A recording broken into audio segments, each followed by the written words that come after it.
That used to be my favorite Spider. It's never the superhero moment. It's always the person behind the mask. So much of the appeal of Spider-Man is Peter. It is Peter, and I think the beauty of what they just did now in SpiderVerse is it's everyone. You know that's the Right. other It's side the of the ultimate. coin. It's a civilian identity. It's not just a discover. Oh no, yeah, but A cover. no, It's very important. it's this thing you connect to. You connect to Pete because he's the outsider, and you always feel like the outsider. So he's the hero that's you, even more than a Batman. You know, when you're a kid and you say like, you know, Batman's the hero you could be. You could train hard enough. You could learn every martial art. You, Mike, could be Batman. No, you couldn't. You don't have a mansion. You don't have Batmobiles. No. But in a superhero world, you could be Spider-Man. It just takes a spider bite, and it always seems to go for the outcast. It always seems to go for someone that's you and me. So that, yeah, Peter is the character. Peter is the lifeblood of Amazing Spider-Man, and his life and his characters and the people he loves. But what's great about Miles and what's great about the new Spider-Verse movie is it shows you it can be anyone. You can be Spider-Man. I remember going to see Spider-Man: Homecoming with you. We had a mandate to go see the premiere of that, and I remember how giddy you were. Not as the guy who writes Spider-Man, but just as a fan. Love By it. the way, pro tip: always go see Spider-Man movies with him because he can fill in all the blanks you may have and notices every Easter egg. Every Easter It was egg. great. I want to know what it was like to sit down in the theater and watch Into the Spider-Verse, Oh, God. knowing that your story Yeah, part of it. In it was a a filter. substantial part of it. Yeah. Don't sell yourself short there. It was fantastic. They flew me down to LA. I got to go to the premiere with Jason, with Robbie, with Rico, with Fabrice from Spider-Man Noir, Jake Wyatt from Penny Parker and SPA /DR, and my Spider-Verse pal Giuseppe Camicoli, and we all got to go see Spider-Verse with the stars and the directors and be there in a Hollywood premiere and go to the swanky after party, and it was great. But more than doing all the glitz and glamour, seeing that movie, they nailed it. It is.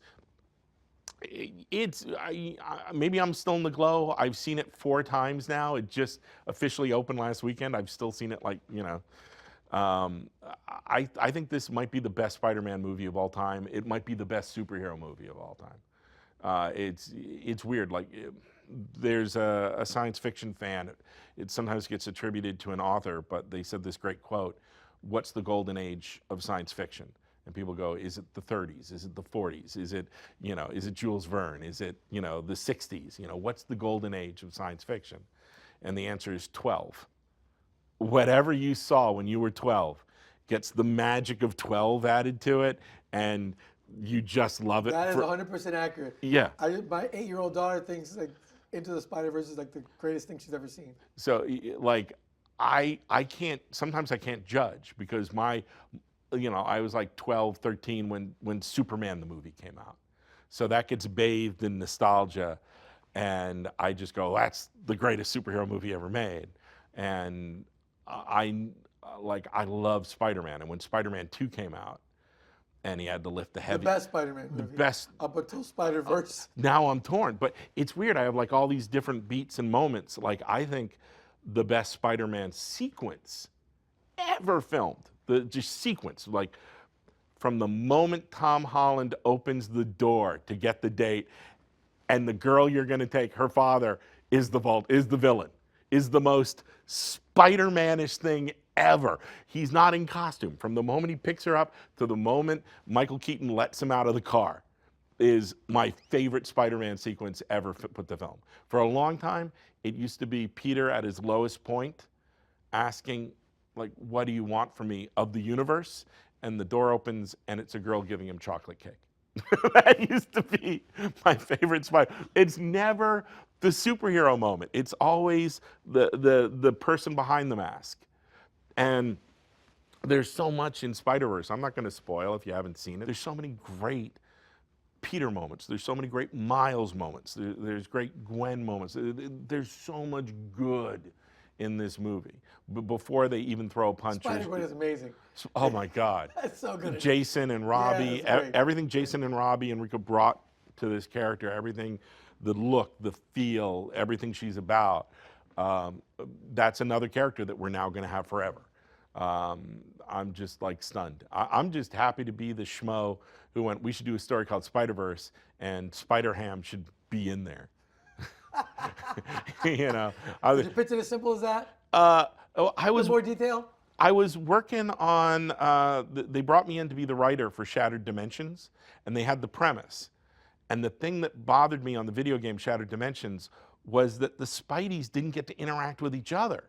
You kept playing because it was a one-player game. Now you're Ultimate Spider-Man. Now you're 616 Spider-Man. Now you're Spider-Man Noir. Now you're 2099. And you kept flipping, which was cool on a gameplay. But it bugged me as a fan that they weren't. You had this Spider-Man adventure with 4 different dimensions, and they weren't interacting until the final cutscene, which I wrote, which was awesome. Which I just like. It was fun to finally write all those guys coming together. And when I was at the Beanox studio, I called my editor, Steve Wacker, on the phone, and this is back in 2010, and I go, we should do this in the comics, except we should do what they can't do. We should have them all interact, and not just them, every Spider-Man ever. He's like, what? And I'm like, yeah. And the first thing out of my mouth, Spider-Ham.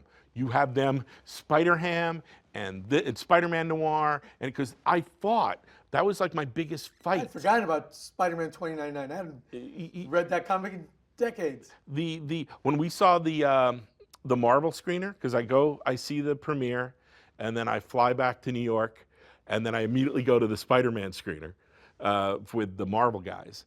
And when that Nueva York came up in the post-credits, you hear in the back of the theater, yeah! And it was Peter David. You didn't know it was coming. And you know Peter's voice, and you can peg it in a room, and you're like, oh, Peter, that was great. That was like the best way to see that movie is with Peter David in the back going, yeah. So we were when I was working on Shattered Dimensions, I wrote the scene into the original cutscene where it's Madam Web, and she has a giant web of life and fate, where you can see different Spider-Men from the comics in all the gaps in the web. And I made certain that Spider-Ham was in there. And one of the only jokes Spider-Man makes about the giant web is he makes a Spider-Ham joke. And they didn't like it. They wanted it cut. They're like, yeah. And I'm like, trust me, you hired me because I know the audience. Spider-Ham will kill. Yeah. And this is like 2010, so there really hadn't been that many Marvel movies out, so it wasn't already a thing. So when I was pitching it to him, I was calling it a Ferris Bueller after credit. You know, when he walks down the hall, like, what are you doing here? It was still a novelty, they weren't used to it. Yeah, and I said, I want to write an after credit scene where all the Spider-Men have gone home, and it's Madam Web back with the Web of Destiny, and suddenly Spider-Ham plops out and gets up and goes, so what'd I miss? And then you go, whoop, that's all, folks, and then you're out. And they went, do you know how much it costs us to build a model for a character? You want us to build a whole new character just to have a joke at the end when most of the people have turned the game off. And we're like, yeah. And this became like our longest fight, more than anything on the entire game, was for that cutscene. And when we premiered the opening cutscene and showed footage of the game at WonderCon in San Francisco, people heard the Spider-Ham joke. And then when they did the Q&A and everyone's lining up to the mic, every person starts asking, is Spider-Ham going to be in the game? Are we going to see more Spider-Ham? And then we all go backstage after it's over, the voice actors and the people working on the game, all the developers are like hugging me going, thank you. Thank you for making us stick Spider-Ham in the game. So yeah, Spider-Ham was always Vindication at WonderCon. And now it's a major motion picture with John Mulaney doing the voice. Amazing. I know. That blows me away.